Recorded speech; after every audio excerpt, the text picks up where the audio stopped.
welcome back, Prakash, to our show, The Cat and Rat Show. So, how is it going? Life is amazing, Babu. It's great to be back, and looking forward to. It's always exciting, like we were discussing about, how we can re-energize ourselves and motivation, etc. So every time I have this conversation with you, I feel my batteries are now recharged, and the storytelling which we spoke about. Storytelling is a very, very interesting, topic which our viewers would love really to understand. What is the art of storytelling? What is the impact of storytelling? What is the importance of storytelling? See, this is one of those things, Babu. What people talk about public speaking and all of that. Okay, no doubt. But storytelling is another level, extension to public speaking.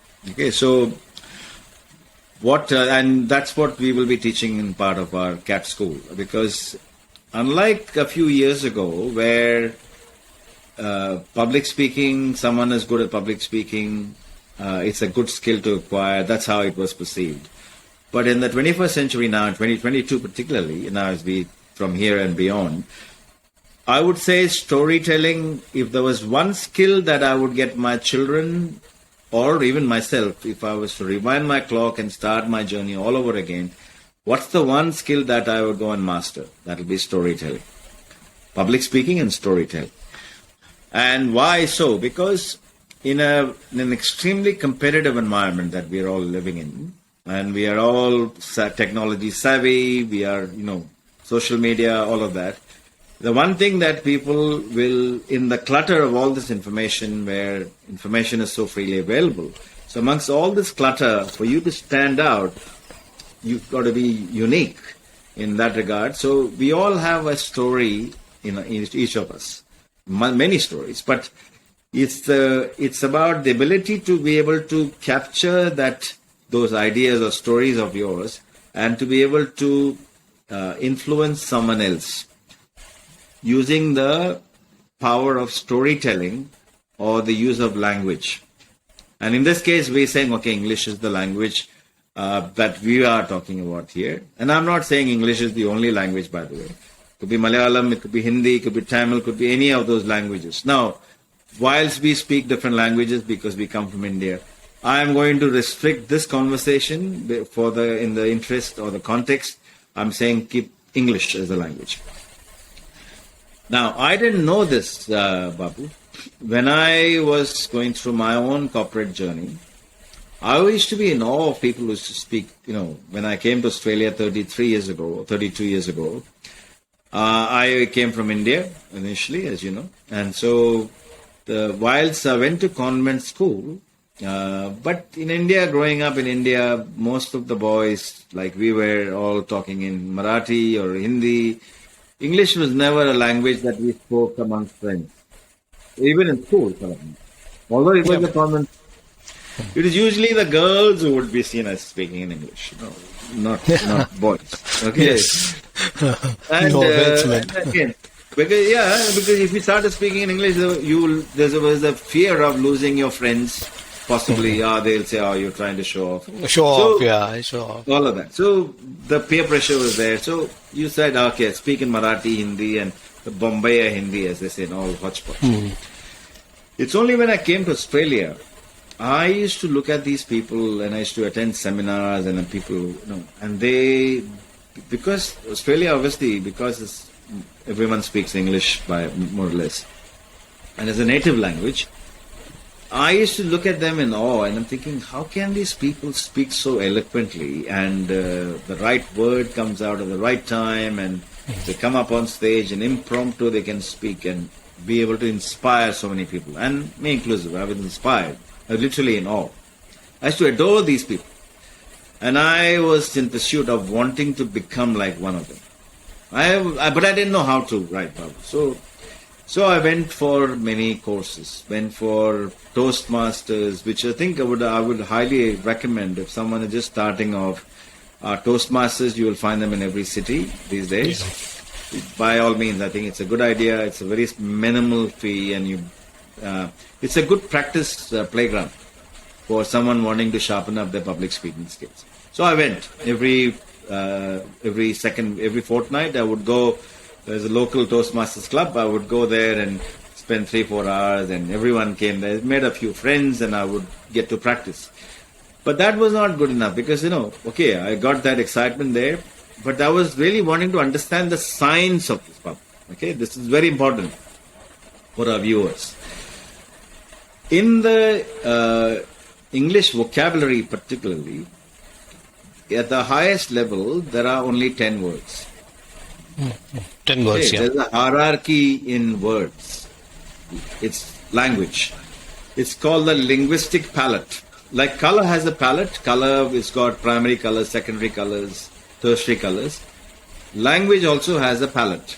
It's called linguistic palette.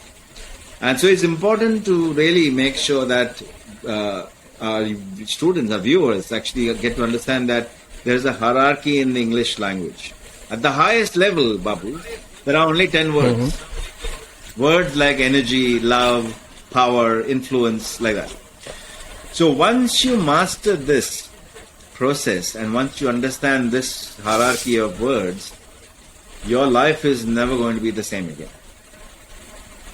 And that is what the beauty about this, because that will allow you to structure your thinking. And that structure your thinking, that is where the storytelling also will come in as part of that. Okay? Because there is a gentleman by name Sir Joseph Campbell. Sir Joseph Campbell. Mm-hmm. If you take any box office movie, Hollywood, Bollywood, any movie which is done well in box office, it's based on this Sir Joseph Campbell story arc, it's called. Or in layman's language, it's called the Cinderella arc. Mm. It's the hero's journey. Mm. So it's called the Sir Joseph Campbell story arc, or Cinderella's arc, or the hero's journey. So hero's journey, what happens in hero's journey? If you take any movie, take Slumdog Millionaire. Okay, I'm sure you watched Slumdog Millionaire. The poor boy growing up in the slums of Mumbai, and then going through all the struggle, and we as sitting in the audience, we feel sorry for the two boys and a girl. And halfway into the movie, they become teenage adults, boys and girls, two boys and girls, and naturally one of the boys is the hero. He goes on to enter a quiz competition, and there's a villain, and he goes through the whole emotional turmoil, the journey and we can relate to that, because that's kind of the hero's journey. So he's gone through from struggle, and then you go into high, low, like that, and at the end, he wins the competition, and we all clap, clap, clap, and we come out of the auditorium saying, what a wonderful movie. Take another movie called The Cinderella itself. I don't know if you watched the movie Cinderella, or at least you must have read the story about Cinderella. Cinderella is a girl whose parents no more, the stepmother and the stepsisters ill-treat her, so we feel sorry for Cinderella. She's very pretty, very attractive, and halfway into the journey, the prince comes on a white horse and happens to accidentally meet Cinderella and then falls in love with her. But at midnight, basically she has to run away, but she leaves a shoe behind. That's the only thing that he doesn't even know is her name. So he's got the shoe. So he goes looking for Cinderella everywhere and goes to every household, and finally Cinderella, the shoe fits in beautifully, and the story ends, and they lived happily ever after. Clap, clap, clap. Come on. Enter the Dragon movie, Bruce Lee. If you watch the Enter the Dragon, Bruce Who Lee has not watched Enter the Dragon, Prakash? So Who has Enter the not Dragon watched? movie, same story, right? So if you think about it, the Bruce Lee sister is tortured, and we feel sorry, and we feel really sorry for her. And then he enters the tournament, he prepares himself, and he goes to Hong Kong, and he participates in the karate, those days karate kung fu competition. And then he knocks off all the bad guys, the villain, etc. And he is wearing the famous white socks, Bruce Lee white socks. And everyone in the auditorium, in the theater, pretty much all the guys at least, were all wearing white socks, myself inclusive. And I watched the movie 5 times, seriously. I came out walking like as if I was like Bruce Lee. Bruce Lee. Inspired mode. So that's again a hero's journey. Can you see? It goes like up and down, and then finally the hero triumphs at the end. This is exactly what storytelling is. Okay? So what we will teach through this journey, through this CAT school as well, you can be good at having all the technical skills, which is a given. If you're an engineer, Babu, like you are, naturally you must be good at engineering. If you're a computer scientist, a computer science student, naturally we must be good at computer science. If you're a retail practitioner like PK is, then you better be good with retail. But the game changer, however, are not these technical skills, are the soft skills. And one of them particularly is storytelling. The art of storytelling, how you go on to take this idea or ideas of yours, chunk it up into one big idea, chunk it down, and then it's a very simple process, 5 steps simply. And once you understand this process, you are set for the rest of your life. And that's what our students, our viewers should really benefit from as one of those skills that can really help you to accelerate your corporate career or be the entrepreneurial skills, because you should be able to have persuasive communication, good influencing ability to be able to influence other people through the art of storytelling. So storytelling is one component of CAT school, Prakash. Oh yeah, 100%. Yeah, because the storytelling is very important. Storytelling is very essential. It is going to be the game changer, and we will be teaching our students the art of storytelling. Exactly, and exactly to your point, Babu, it's one of the skills that we teach. I'm not saying that is the only skill, by the way. One of the skills, but that one skill, you would 100% want to really master it. And that requires understanding of the process. It's a science. I used to be, having heart palpitations. And I told you, Toastmasters, I did voice modulation course. Oh, you should modulate your voice like this. And all of that nonsensical thing. The Albert Mehrabian myth. Don't look into your eyes, look into their forehead and visualize them without clothes on. All the nonsensical things I did. So that I could overcome my public speaking fear. So I used to go up on stage. I used to visualize these guys in the auditorium without any clothes. I used to visualize them as if we got no clothes on. I used to humor myself, I'm thinking all these guys sitting without any clothes on because I was so nervous myself. So I just to put a smile, I'm thinking, oh, okay, you don't have any clothes on. And I'm looking at your point. But that was only because I was so scared and so petrified. And I will be practicing. And I used to try and memorize the speech. And then come up on stage and I would forget one word or 2 words, then I'm done, finished. Finished. My tongue has got inwards, it's become dry and I can't say a word. End of the story. No, that's not. Storytelling, once you understand what this process is through our school, it'll be so much, it should be fun. So it's not about the accent that you have or the language, my God, I have to be really, sophisticated Oxford way of speaking. No, you can have your own uniqueness, you can be able to still be able to influence other people once you understand this process. Prakash, you mentioned a good point here about accent. A lot of people, instead of looking at the content or process, they go behind the accent. They try to correct an accent or they try to have an artificial accent, which spoils the entire thing. So this is a very good point what you said. Be natural. English language is a language which is spoken in, I think, hundreds of accents. Exactly. And you should be very proud of the accent that you have. See, this is what happens, Babu. If you know the audience, then okay, you've actually established a rapport. Rapport as in R-A-P-P-O-R-T. You've got a rapport that you built, established with the audience, so no problems. But if you don't know the audience, message is the key. It's not about your accent, it's about the message. What is the message that you are... So a lot of people, and I'm saying me inclusive, I was guilty of this. I go up on stage, I used to be saying me. What about me? I was focused on my own accent, my clothing, oh my God, all the buttons in the right place, etc. People would, I was conscious of that. Then I said, no, don't worry about me. It's about the audience. So I put the energy focus on them. That's also dumb. It's not about you and I.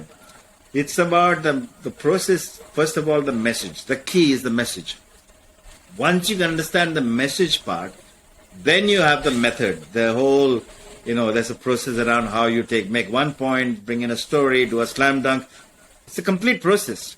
And once you understand that, life becomes easy. Make sense?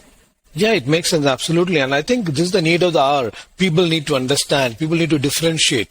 As I said, yes, public speaking is a required skill, but more than that, when it comes to storytelling, convincing, be natural, be authentic, communicate, messaging, there are so many things.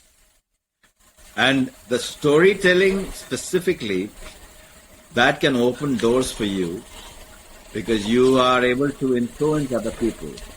And that is the art of selling without having to sell. That's the key. I would say that's the key. See, we all have to sell at the end of the day, Babu. Whether as a parent to a child you're selling, a teacher to a student you're selling. The fact that we are sharing some of our knowledge, which means we are trying to sell something, right? But if you think about the art of selling where you don't have to sell anymore, but instead of you trying to sell, they buy you. That is completely changes the whole equation. So you go from the typical transaction-based selling, no talking and say, sell, look at me, I've got something to sell. No.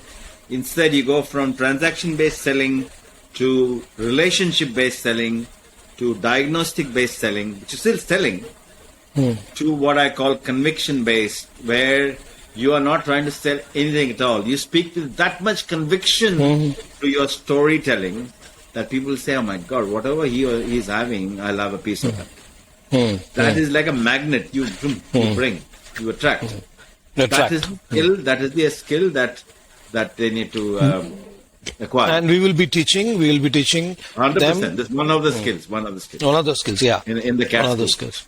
And the CAT school, there are many other skills, but this is one skill I would definitely, most certainly, that people should really don't wait for thinking that this will just automatically happen. No, it's a considered, deliberate practice that you need to put your mind to this. And once you master this, you become unstoppable. Most certainly helped me in my corporate journey and also the entrepreneurial journey. But I say if I was to wind the clock back, this is one skill I will start first.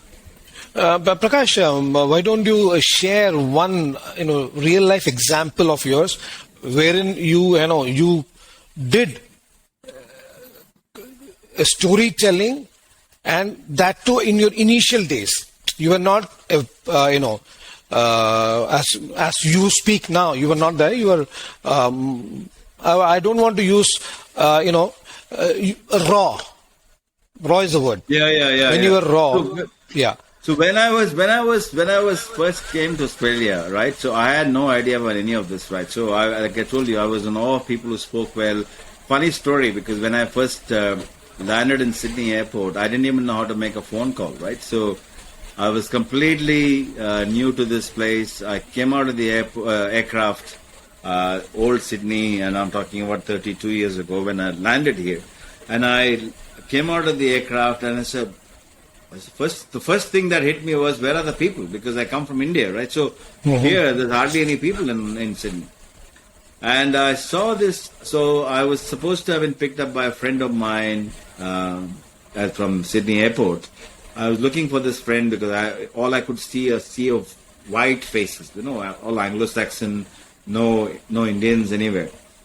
And so I didn't even know how to make a phone call. So I, with my typical Indian head wobbly Prakash like this, I went to this distinguished looking Italian gentleman. He was like a fair-skinned, very smartly dressed. So I went up to him and I said, excuse me sir, because I came from hospitality. So that's third business. Excuse me, sir, can you tell me how to make a phone call? So like this, very fast. Like, can you tell me how to make a phone call? So he looked at me like this. And he looked again the other way. So I said, excuse me, sir. I thought, how rude can he be? Sir? I said, excuse me, sir, can you show me how to make a phone call? He looked at me again. He said like this. That was a big aha moment for me. That's when I realized that not all white people spoke English. It was Italian. Because see, we were led to believe in India, Babu, where we grew up, that every white fair-skinned person was like Speaks English. they spoke English, and they were. So that is how it was beaten up into our brain, right? So for whatever reason. And that was like a big aha moment to say, oh my God, this guy never spoke a word of English. And that is where I suppose, in the pursuit of aspiring to, master this process, I went through so many horrible presentations I made, where I would go up on stage and I would be prepared and thinking I was prepared. But then, like I said, I would go up on stage, I'll forget what I had to say, and then I wanted to just get off the stage really literally in 2 minutes. And after going through this process, I've been to so many countries, Babu, like 40 plus countries I've traveled. Funny story, Iran, I went to Iran 8 times, like Pakistan 5 times. Iran, it's a funny story. There, English is not the first language. They speak Farsi. Okay, so the first time I went to Tehran University. This was like a very prestigious university in Iran. One of the most beautiful places on the planet, by the way. So I went there, the auditorium, and they all dressed very smartly there in Tehran. Everyone, all the men and women, men particularly, they all wear suits. Always, and very prestigious. Not like we're wearing casual t-shirts and all that. No, they're very prim and proper suits. So I had an interpreter, because I didn't realize, because I have never had an interpreter before. So my turn came and I went up on stage and I could see like 500 people in the auditorium, massive, beautiful auditorium. And so I stood there, I said, hello. And there was no response. Anyway, I thought, let me just continue. After I thought I'll crack a joke. So I cracked a joke, in English, of course. But then no one laughed. But a couple of minutes later, they'll start laughing. So that's when the penny dropped that the interpreter, by the time the interpretation was going on. So that was a big lesson learned. Then I said, okay, let me break the ice. So I said, okay, let me get them to do Bollywood dancing. So I said, dance is the best form. So I got them all. I said, I requested, can you please stand up, all of them. So they all kind of giggled and laughed. And so I could see that, a minute later, they all stood up. So I said, I'm going to do Bollywood dancing with you. Would you like to dance with me? So I did Bollywood dancing. Step one, the movie, I think Ranveer Singh and one of the Anushka Sharma. Band Baja. Yeah, that's the initial movie. I think the first movie. Yeah, I think it's the first movie. So anyway, that song there. So step one, pat the dog. Step two, change the light glow. Step three, raising the sun. So they had Bollywood, step one, pat the dog. Step two, change the light glow. So had 500 people dancing with me on that day. It was amazing. So point here is accent is not an issue. Accent is not an issue. It's about how you communicate and how you engage with the audience. That's storytelling. So I got them literally, they really got engaged and I was enjoying it. Same with Pakistan as well. I had a graveyard shift after lunch. It's like what I call a graveyard shift. And that is kind of where, I got them to do Bollywood dancing again after a heavy meal in the afternoon. It was fantastic. This is the art of storytelling. This is the power of art of storytelling, power of storytelling. Power of storytelling. Because the power of storytelling. Prakash, now talking about CAT School, what are the other courses, topics, or people can look into it? Okay, so inside of the CAT school, one of the areas that I take a lot of pride in, and we say our curriculum is so unique, is thought leadership. Thought leadership as a concept, which I think we touched on briefly, but let me explain. Thought leadership. Yeah. People talk about thought leaders, and there are thousands and thousands of articles written on thought leadership. But thought leaders as a concept was coined by Joe Kurtzman in 1994. He was the editor for Strategy and Business New York in 1994. He came up with the term thought leaders so that he could take SMEs, subject matter experts, and based on the meritocracy, position them as an authority. Okay, so there are thousands of articles written everywhere, and that in my research, I found that the Thought Leaders Business School in Australia, Sydney, was the only place where Matt Church, who was my mentor, was offering this as a program. And so I was one of the students who did that, completely immersed myself, and I followed Matt, and I did a lot of mentoring. So now, as a global partner, so I actually own the license as well, which is where the Thought Leaders as a curriculum is also now incorporated into as part of the CAT school.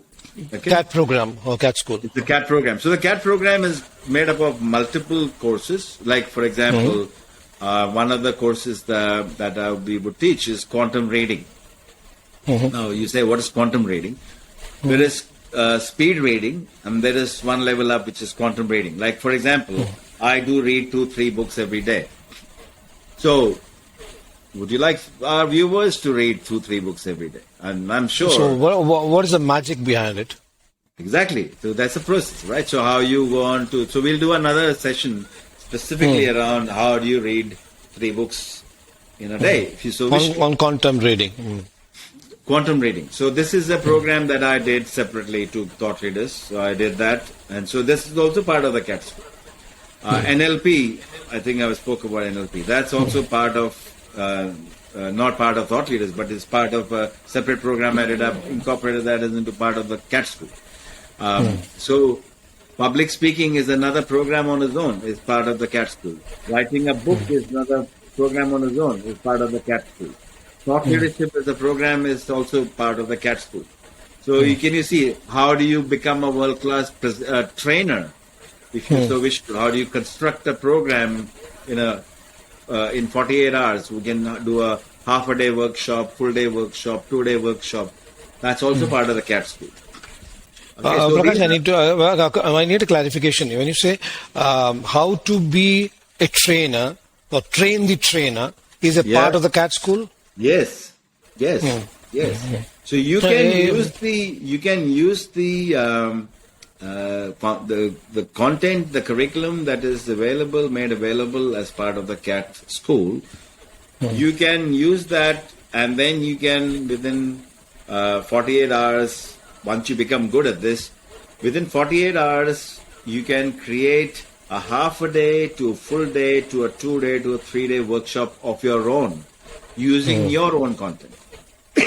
Isn't that good? Excellent. No, that's what I wanted to, touch upon and make you clarify so that the audience know what are the various courses inside the CAT school, and they can evaluate. When you say you're talking about thought leadership, you're not talking about. So thought leadership as a program on its own is worth thousands of dollars on its own. Okay, just on its own, thought leaders. Then you take the NLP, is another few, on whatever price you want to put. Quantum reading is another price. Public speaking is a few $1,000s worth, separate program. How do you become a masterful trainer? Another program. How do you write a book? Become an author of many books that you wish to. That's another program on its own. So you have, and we got all the templates, world-class templates, resources. There are so many books by way of free books that you can download and read them. You can build your own, your own intellectual property you can build on. So there are so many. And Prakash, what about strategic thinking? There are. Okay, so now on top of that, there is strategic thinking, critical thinking, resilience, creativity, innovation.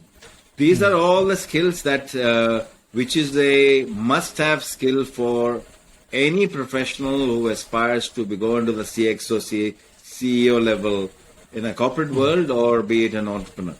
So these are the skills that you will acquire through the thought leadership curriculum.